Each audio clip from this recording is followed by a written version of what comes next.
In this video, we are going to discuss the surveillance tool. Using the case that we initially set up, go ahead and click the action button and view details. Here, you'll see the surveillance tool just above the notes. We'll go ahead and click that. Now, before we begin a surveillance session, I would like to bring your attention first to the settings. It's important to make sure that you have your settings set up the way that you like them before starting a surveillance session, since your settings will affect the session outcome. So what I mean by that is when you've completed a surveillance session, you'll have the option to download a report. And here you can add information that you'd like to be included or take information out that you don't want to be included into those reports. So we have the investigator name, your company address, phone number, and then you can add any information that you'd like by adding a custom field. So if you want to add your client's information or your PI license number or whatever other information you want to be included in your report, you can do that by building out your report template inside of your settings. Next, you're going to want to select your GPS tracking information. We have it by default set to record every 5 seconds with a minimum distance of 7 meters. This is what we recommend. However, if you select this option, you can choose between these different options. You can see that this is high precision, battery saving, and then low precision. Next, you'll have the option to put in your hourly rate. Since time is tracked when you're conducting a surveillance session, as well as different events if you'd like to mark them as billable. Here you can see we have auto bill entire session. By default, this is turned off, but you can turn that on. Then if you go down here, we have a few visual options. We have a grid overlay, show a compass, show coordinates, and night/stealth mode. These are the default settings which we are using. However, you can play around with these and see how you'd like to use these settings. Here we have the option to create a security pin. This can be used to further protect a surveillance session. Nobody can access your surveillance session without entering the pin that you create. And this is obviously a very useful way to add an extra layer of security. So if you're out in the field conducting a surveillance session, you may want to consider generating a PIN and using that to further protect your surveillance sessions. Then down here at the bottom, we have our export settings.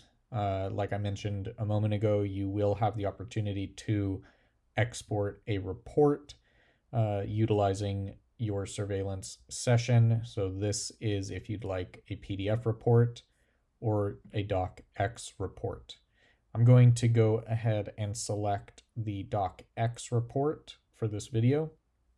And then here to the right of that, you have the option to include or not include any media. So this means videos, audio, or photos to be included with your report. We're going to leave that on. Then down here you have GPS loss alert and session reminders, which by default are on, so we're going to leave those on. Now, since I have changed my report settings away from the default settings, I'll want to make sure that I go back up here and save these settings. So there you can see that my settings have been saved. Now let's go back to live session. And we are going to click Start New Session. Here you can see that a session title is generated using some of the information from the case. Here's the case number. So you can change this. This just takes some information from your case and generates a title for you, but you can edit that if you'd like. You can also add some additional information into your session information. But this is all optional. The only thing that is required to start a session is a title. So we are going to start a session. Here you can see that we have a big map on the left. Here you can see the latitude, longitude, and then you can also change the map style. Here we have a real satellite image. Here we have a dark mode, and then this is the default map style. Here, if you drag the map around and you want to recenter your location, you can simply click that to quickly find your location. Now over here on the right, you'll see pause session and stop session. So as you're working on a surveillance session, if you do need to pause it, if it's a multi-day surveillance session, you can pause your session and resume it later. However, if you stop the session, that will end the session, and there is no way then to resume your surveillance session. So you'll want to make sure that you're selecting the correct option up here. Again, pause means that you can resume it later. Stop means that it is ended and it's added to your archives, where then you cannot resume it. So as you're working on a surveillance case or conducting a surveillance session, the way that you use this tool is to generate a detailed timeline during your surveillance session. So you can add events to your timeline 3 different ways. You can type an event up here. You can dictate an event by using the dictation tool here, or you can select presets, where we have created a very large detailed list of pre-made events. So let's go ahead and start to build out a timeline. First, we'll use option number 1, which is just to type out an event. So let's say case accepted. We'll say receive new surveillance case. Okay, and we are going to save that as the first event. So case accepted, here's the time and the date stamp, and receive new surveillance case. So once you have added an event, you can select these 3 dots, where then you can lock the event, you can edit the event, or you can delete the event. If you select edit, here you can change the title, the description, and you can also change your confidence level. This can be helpful later on when you're working on your report or relaying information to your client. If you log an event but you were not certain, you can select that you have a low confidence level, medium, or high. Here you also have the option to attach a photo, video, or an audio file to an event. Let's go ahead and save that since our confidence level is high. And you can see here that this is logged as a billable event. And then we have the timer running up here. So let's go ahead and add another event, this time using a preset from our preset menu. So here we have the case accepted. So our next one will be, let's say, arrival and site setup. So we're going to select this option, and then here you can see we have a long list of events. So arrival in general, target area, and so on. So let's say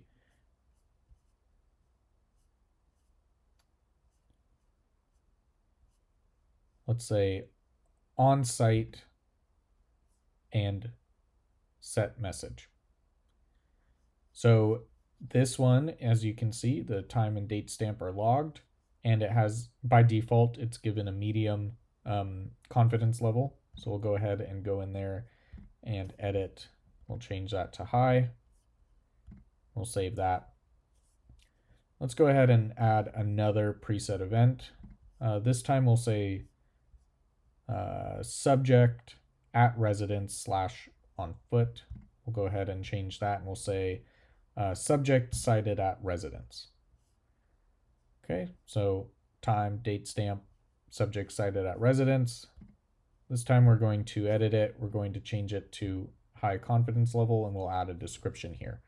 We'll say subject seen walking in front yard. Go ahead and save that. Let's go ahead and add one more event using the same menu option, subject at residence / on foot. We'll say subject departs on foot. Okay, we'll go ahead, make that high, save. Okay, so now let's say that you are pursuing your subject, you're both on foot, you're still conducting your surveillance session, and now let's say that you don't have time or you're unable to type or select from a preset. Let's go ahead and dictate an event. We'll click on this and we'll say subject seen meeting unknown individual and exchanging backpacks. We'll go ahead and stop that and you'll see that it's processing our dictation. And now here it gives you a title, backpack exchange between unknown individuals. Then here you see subject seen meeting unknown individual and exchanging backpacks. So we'll go ahead and just correct that to the right scene. We'll go ahead and change our confidence level here. And now let's say I want to include a photo into this event. I'm going to go ahead and select from here. I'm going to select photo. And let's say I was able to take a photo during that exchange. Go ahead and select this photo of the subject exchanging backpacks. Going to choose that. And then I'm going to save this event. Okay, so now here you can see it at the bottom, backpack exchange between unknown individual, subject seen, meeting unknown individual and exchanging backpacks, confidence level high, it's a billable event, and you have two media.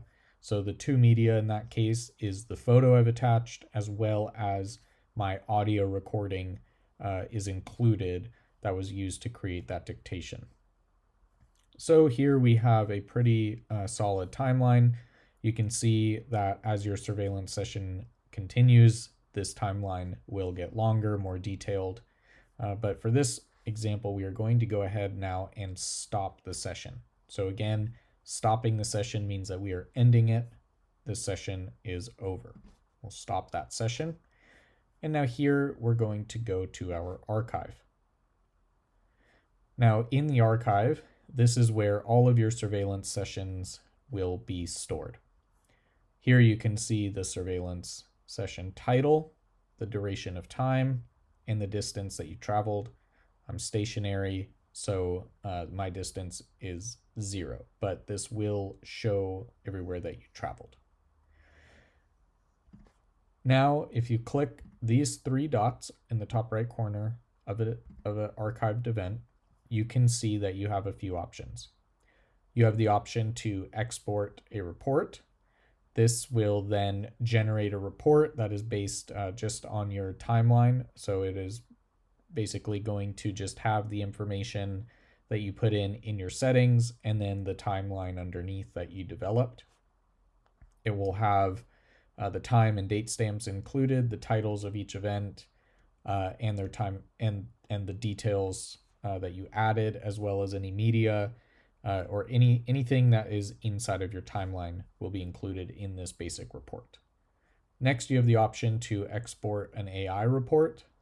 This utilizes CFI's AI, which will analyze all of the details within your timeline, and it will use that information to generate a much more detailed and comprehensive report for you.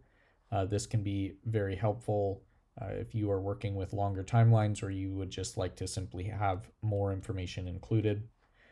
Next, you can export a map report. This will take the map from the surveillance location and it will generate a map. It will show you everywhere that you traveled that day, along with a pin put in place wherever an event was logged. So wherever you currently were when you logged an event into your timeline, it will drop a pin on your map to show you where that happened. So if that backpack exchange happened, I'll have a map to show exactly where that occurred, and perhaps the location of that is significant. Either way, it is very useful to have a complete report of everywhere that you traveled during a surveillance session. And then the last option is export a map plus an AI report. This is going to use AI to analyze the timeline just like the AI report and create a detailed, comprehensive written report. And then you will also have the map and the pinned locations included.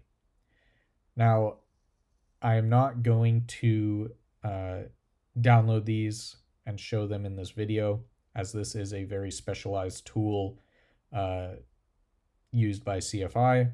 So these tools, or at least the outcomes of these tools, are reserved for CFI users only.